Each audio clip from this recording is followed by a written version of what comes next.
Hi. How are you? బాగున్నారా?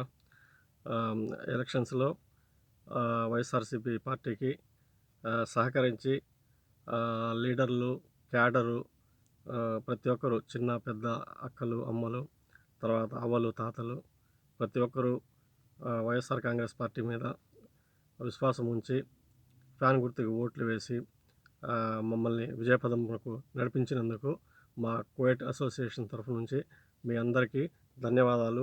ప్రతి ఒక్కరికి పేరు పేరున నమస్సుమాంజలి సమర్పించుకుంటూ ఉన్నాము. ముఖ్యంగా ఆ వీడియోకి రావటం ఏమంటే, ఈ ఒక నెల రోజుల నుంచి ఆహ్, జరిగిన ఎన్నికల ప్రచారాలు, తర్వాత వచ్చి గెలుపు, ఓటముల ఊగిసలాటలు, ఎవరికి రేంజ్ ఎక్కువుంది, ఎవరికి తక్కువుంది, ఎవరు గెలుస్తున్నారు అనే మీమాంసలో ఆహ్, నా అనాలిసిస్ అంటే మేము ఇక్కడి నుంచి అనునిక్షము అన్నీ గమనిస్తూ ఉంటాము. సమాజంలో ఏం జరుగుతుంది, ఎక్కడ ఎలాంటి అవకాశాలు ఉన్నాయనేటివన్నీ చూస్తే ఇంతకుముందు కూడా చాలా వీడియోలు చేయడం జరిగింది. ఇప్పుడు ప్రధానంగా ఎవరు గెలుస్తారు అనే దాని మీద చర్చ జరుగుతా ఉంది. దీన్ని మనం 3 విభాగాలుగా విభజించుకోవచ్చు.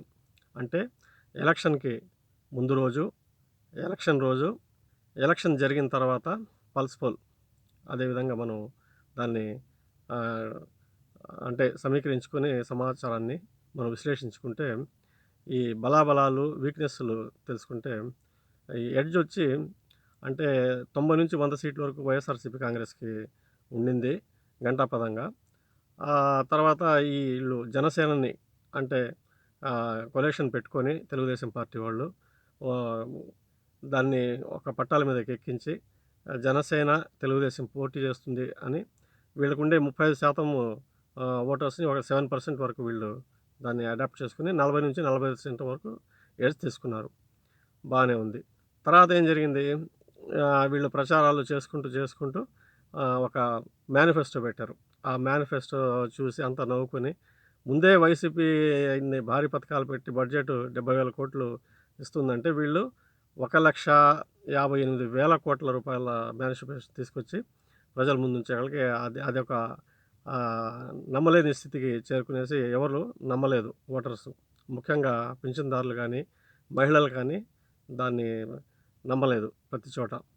సరే, తర్వాత వీళ్ళేం చేశారు, ఈ బీజేపీని కాళ్ళ వేళ్ళ పడి వాళ్ళకి ఓట్ షేరింగ్ లేకపోయినా గానీ పెద్దగా వాళ్ళని తీసుకొచ్చి దాన్ని కలుపుకున్నారు. ఆ బీజేపీ చేరిన తర్వాత ఏమైంది, బీజేపీ నుంచి ఈ ముస్లిమ్సే ఆటోమేటిక్‌గా కొంచెం వ్యతిరేకత ఉన్నప్పటికీ, వాళ్ళు రిజర్వేషన్‌ని కెలికి రిజర్వేషన్ మేము ఇచ్చేదానికి కాదు, క్యాన్సిల్ చేస్తామని చెప్పి ఒక ప్రకటన చేశారు.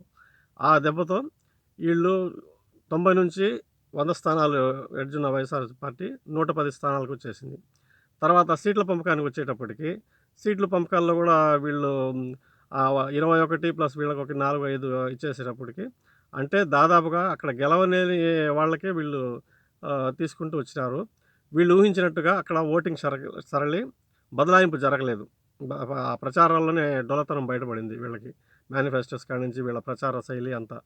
సో, 110 నుంచి ఇంకొక 18 సీట్లు 128కి గ్రాఫ్ పెరిగిపోయింది వైఎస్ఆర్‌సీపీకి. దీన్ని 128-130 సీట్ల మధ్యలో ఉంటే, దీన్ని ఎట్లా అడ్డుకట్ట వేయాలని చెప్పి వీళ్ళు ఆలోచించి ఏం చేశారంటే, ఈ పట్టాదారు పాస్ పుస్తకాల మీద సీఎం ఫోటో ఉంది, మీ ల్యాండ్ కాజేస్తున్నారని చెప్పి ఒక వాదన తీసుకొచ్చి జనంలోకి బలంగా తీసుకొని పోవాలని విపరీతమైన ప్రచారాన్ని దాన్ని చేసుకున్నారు. తీరా దాని బాగోగులు అన్నీ చూసి దాన్ని ఎట్లా ఏం జరిగింది, ఎట్లా అంటే కాన్స్టిట్యూషన్ ప్రకారం అది అది గవర్నమెంట్ ఆఫ్ ఇండియా అని ఇచ్చి స్టేట్స్‌కి అందరికి మీరు వెరిఫికేషన్ చేసుకోండి, చాలా బ్రిటిష్ కాలం నుంచి అలాగే ఉన్నాయంటే దాన్ని మన గవర్నమెంట్ అడాప్ట్ చేసుకుంటా వస్తూ ఉంది. సో, అది తేలిపోయింది. కొన్ని రోజుల వరకు దాన్ని ఊగిసలాట చేసేటప్పటికి ఒక 2 సీట్లు అంటే కొద్దిగా ఓటు షేర్ కొంచెం దారుణమైన స్థితికొచ్చింది గ్రామీణ ప్రాంతాల్లో. దాన్ని మళ్ళీ పికప్ చేసుకునేదానికి అంతా క్లారిఫికేషన్ చేసి ఇదంతా చేసి పికప్ చేసుకుంటూ వచ్చేటప్పటికి దానికి ఇప్పుడు మా అంచనా ప్రకారము 128 సీట్లు ఘంటాపథంగా వైఎస్ఆర్‌సీపీ పార్టీ గెలవబోతా ఉంది. దీంట్లో ఎలాంటి ధోకా లేదు. సో, ఇది మా విశ్లేషణ. పోలింగు రోజు జరిగినటువంటి దాంట్లో అంటే వాళ్ళు పద్ధతి ప్రకారం అంటే సహజమే అది ఎక్కడైనా గూడా. పల్లెల్లో గానీ, గ్రామీణ ప్రాంతాల్లో గానీ వాళ్ళకి ఎక్కడెక్కడ అనుకూలంగా ఉంటే అక్కడంతా ఏం చేస్తారంటే పార్టీ క్యాడర్ ముందు ముందు ఆహ్, వాళ్ళ క్యాడర్‌ని ముందుకు తీసుకొచ్చి ఓట్లు ఏపించుకునేసి పోల్ మేనేజ్‌మెంట్ అంటారు దాన్ని. తర్వాత ఎవరికైతే హ్మ్. వెనకాల అంటే మధ్యాహ్నం నుంచి ఎక్కువ ఓట్లు పడుతున్నాయో అక్కడ కావాలని ఘర్షణలు సృష్టించడము. ఈ మహిళలు, వృద్ధులు వెళ్ళిపోతారు. ఓట్లు వేయరు. ఈ గలాటాలు, రాళ్ళు రుకోవటాలు ఇట్లాంటివుంటే చెల్లాచెదరు చేస్తారు. ఆ వ్యూహాన్ని విజయవంతంగా తెలుగుదేశం పార్టీ అమలు చేయటం జరిగింది. వాళ్ళకి ఈసీ సహకరించింది. ఎస్పీలు సహకరించినారు. పోలీస్ యంత్రాంగం చాలా వరకు సహకరించారు. అంటే టోటల్‌గా మనం లెక్కేసుకుంటే పోలింగు చానా చోట్ల ప్రశాంతంగానే జరిగింది. జరిగినప్పటికీ వైఎస్ఆర్‌సీపీలో లోపం ఏమంటే పోల్ మేనేజ్‌మెంట్‌లో కొంచెం వెనకబడింది. అంటే తీసుకొచ్చి ఓట్లు ఏపించడంలో కొంచెం వెనకబడింది. దానివల్ల అంతో ఇంతో ఓట్లు కొంచెం కోల్పోవడం జరిగింది. అంటే ప్రతి ఒక్క గ్రామ పంచాయతీలు కూడా 100 నుంచి ఆహ్, న 150 ఓట్ల వరకు లాస్ అవ్వడం జరిగింది. మెజారిటీల్లో భారీతనం కాకుండా కొంచెం తగ్గే అవకాశం ఉంది. ఉండి అట్లా 130 నుంచి మళ్ళీ 108 స్థానాలకు అంచనా వేయటం జరిగింది. తర్వాత ఈ పోల్ మేనేజ్‌మెంట్ అయిపోయింది. అయిపోయిన తర్వాత పోలింగ్ జరిగిన తీరు ప్లస్ వచ్చి ఒక కసిగా జరిగి లాస్ట్ ఎలక్షన్స్‌కి, ఈ ఎలక్షన్స్‌కి తేడా వచ్చి ఒక 2% వరకు పెరిగింది. 79% లాస్ట్ ఎలక్షన్‌లో ఉంటే ఈ ఎలక్షన్‌లోకి వచ్చేటప్పుడు 24కి 80.66% అని చెప్పి చేసినారు. ఈ ఎలక్షన్ కమిషన్ కూడా ఎక్కడెక్కడ ఈవీఎంలు కొద్దిసేపు పనిచేయలేదు. లైన్‌లో ఉండి అంటే ఎంపీ ఎలక్షన్‌లు కూడా ఉన్నాయి కాబట్టి వాళ్ళు దానికి సహకరించినారు. లైన్‌లో ఉండి వేసే అవకాశం ఉండి ఓటర్స్ ఉంటే చానా చోట్ల వరకు కూడా రాత్రి 10, 10:30 వరకు 11 వరకు కూడా పోలింగ్ జరుగుతూ వచ్చింది. దానికి మనం ఎలక్షన్ కమిషన్‌కి అభినందనలు తెలుపుకోవాలి.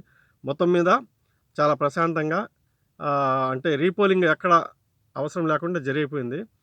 అయిన తర్వాత ఈ అల్లరి మూకలు తర్వాత వాళ్ళు ఇష్టానుసారంగా రెచ్చిపోయి రెండో రోజు గొడవలు జరగటం, శాంతి భద్రతలకు విఘాతం కల్పించడం ఈ విధంగా జరుగుతుంది. మొత్తం మీద ఆహ్, ఎక్కడా రీపోలింగ్ లేకుండా ప్రజాస్వామ్యబద్ధంగా ఎన్నికలు జరిగినందుకు అందరికీ ధన్యవాదాలు. అందరూ సహకరించిన ప్రతి ఒక్కరికి పేరు పేరున నమస్కారాలు తెలియజేసుకుంటున్నాము.